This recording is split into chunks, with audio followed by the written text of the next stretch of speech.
Hello students, स्वागत है आपका फिर से हमारे चैनल जीनियस माइंड पर। और आज की इस वीडियो में हम स्टार्ट करने जा रहे हैं क्लास 10th का प्रैक्टिस सेट 1.2 का सम नंबर 10। इसके पहले के जितने भी सम्स है वो सारे अपलोडेड हो चुके हैं। सम नंबर 10 और सम नंबर 11 बाकी था, तो आज की इस वीडियो में वो भी हम कंप्लीट करेंगे। तो let's move on to the question. देखिए क्वेश्चन क्या बोलता है, आपको एक डायग्राम दिया और क्या बोला है, segment P Q parallel to segment DE.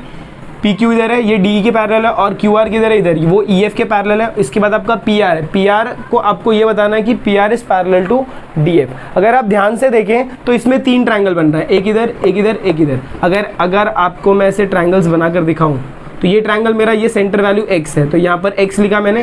फिर क्या है, एक लाइन इधर था, फिर ये p है, फिर इसके बाद d है, फिर यहाँ पर अगर करूँगा तो ये q है और ये आपका e है। तो अगर आप तीनों ट्रायंगल को एक साथ ऐसे सेपरेट आउट करते हो तो अगर आपको देखने को ये समझ में आएगा कि ये जो ट्रायंगल है वो रिप्रेजेंट कर रहा है बीपीटी के ट्रायंगल को। बीपीटी में जैसा ट्रायंगल था ना, वैसा देखो ये रिप्रेजेंट कर रहा है। तो बीपीटी के ट्रायंगल में सबसे मेन चीज क्या चाहिए थी आपको, कि that the sides should be parallel. यहाँ पर पैरेलल पहले ही आपको क्वेश्चन में ही बोला that the sides are parallel. अच्छा, अगर क्वेश्चन में बोल दिया पैरेलल तो हम लोग क्या कर सकते हैं, बीपीटी थ्योरम यूज कर सकते हैं।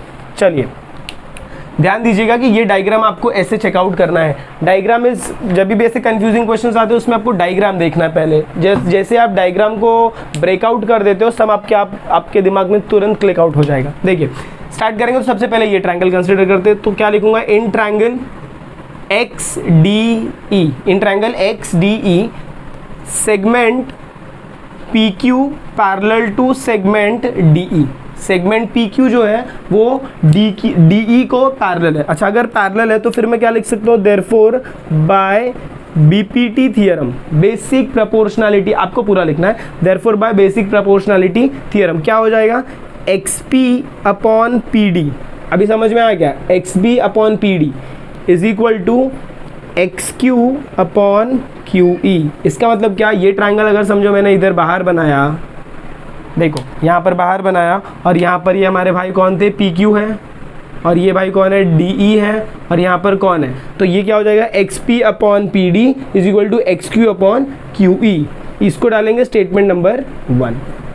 आई होप इतना क्लियर हुआ। इसके बाद जैसे आपने ये सेक्शन किया, अब आपको ये ट्रायंगल करना है। ये ट्रायंगल तो आपको देख के समझ में आएगा, ये वाला वैल्यू ऐसा दिया है, यहाँ पर लाइन है, तो एक्स क्यू अपॉन क्यू ई।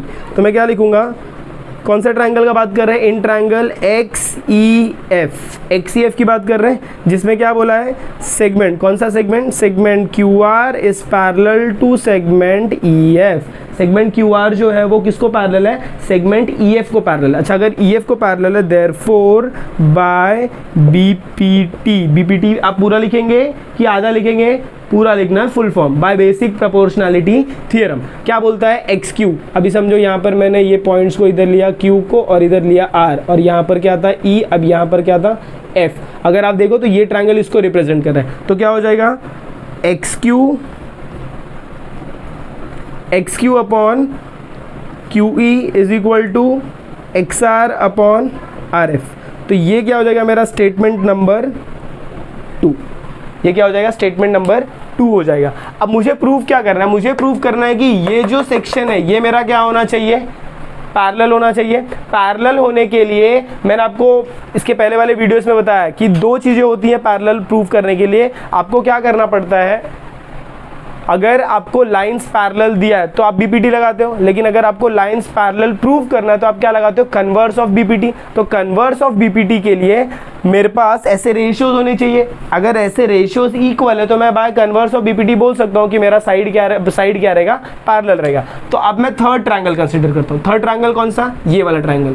तो क्या लिखूंगा, इन ट्रायंगल, कौन सा ट्रायंगल, एक्स डी एफ, इन ट्रायंगल एक्स डी एफ। जब मैं एक्स डी एफ की बात करता हूँ, लेकिन उससे पहले मैं क्या करता हूँ ना, इनके साइड्स को कॉन्ग्रुएंट निकालता हूँ। इनके साइड्स को कैसे कॉन्ग्रुएंट निकाल, देखो फ्रॉम 1 and 2 अगर आप ध्यान से देखो तो ये वाला बंदा दोनों में दिख रहा है कि नहीं, ये वाला बंदा दोनों में दिख रहा है। इसका मतलब क्या, फ्रॉम 1 and 2, फ्रॉम 1 and 2 मैं क्या बोल सकता हूँ कि मेरा XP upon P D is equal to X R upon R F. ये बोल सकते हैं क्योंकि ये दोनों वैल्यू इक्वल है, ये दोनों वैल्यू इक्वल है, मतलब ये इसका भाई है और ये इसका भाई है, तो इनडायरेक्टली ये इसका भाई हो जाएगा।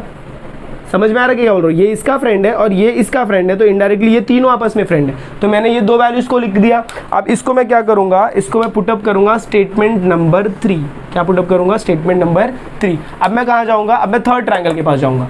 थर्ड ट्रायंगल में जाऊंगा तो क्या लिखूंगा? In triangle XDF, in triangle XDF।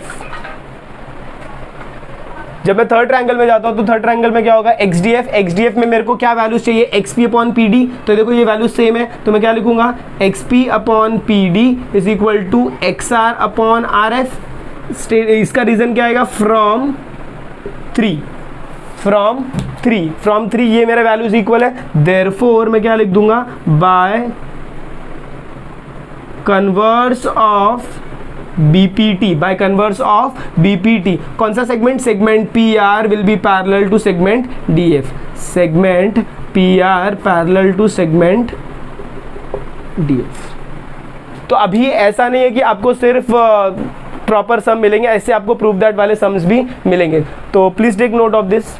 Question number 10 I hope आपको समझ में आ रहेगा। तो चलिए मूव ऑन करते हैं क्वेश्चन नंबर 11 की तरफ। क्वेश्चन नंबर 11 में अगर आप देखेंगे तो यहाँ पर आपको ट्रायंगल दिया है।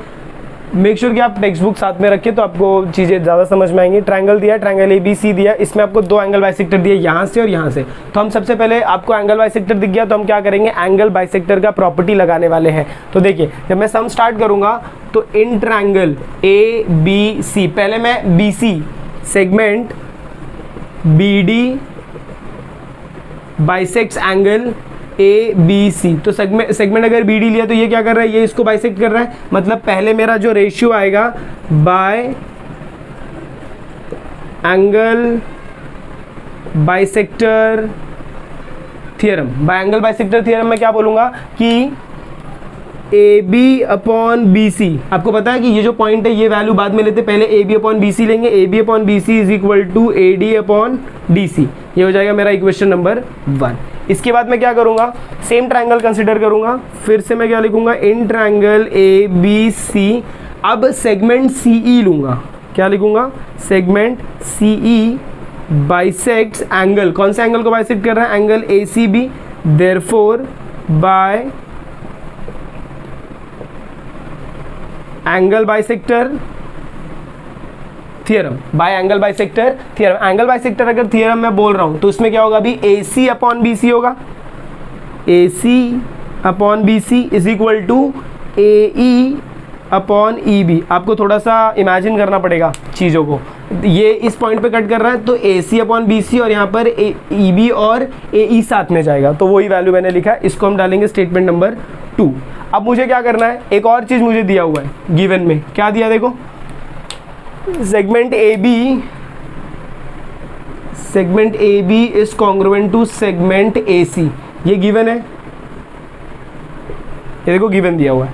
अच्छा अगर गिवन दिया है इसका मतलब क्या हो गया कि ये जो AB है ये AC के इक्वल रहने वाला है। AB AC के इक्वल होगा। अच्छा अगर ये वैल्यू इसकी इक्वल है, बेस देखो बेस BC सेम ही है, तो मैं क्या लिखूंगा? From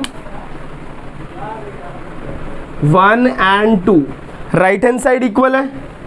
from 1 and 2 right hand side equal है तो लेफ्ट हैंड साइड इक्वल है तो राइट हैंड साइड अपने आप इक्वल हो जाएगा। तो क्या आ जाएगा? AD upon DC is equal to AE upon EB।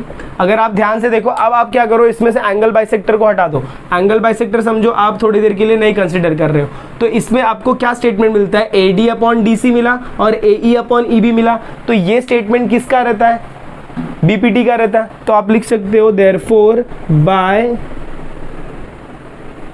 Converse of basic proportionality theorem, bye converse of basic proportionality theorem से आप क्या लिख सकते हो? देयरफॉर सेगमेंट, कौन सा segment? Segment ED parallel to segment, कौन से सेगमेंट को पैरेलल है? BC। और इसका रीजन क्या आएगा? फ्रॉम, इसको हम स्टेटमेंट देते हैं स्टेटमेंट नंबर 3। तो यहाँ पर क्या लिखोगे? फ्रॉम 3 की वजह से हमारा ये वैल्यू आ रहा है।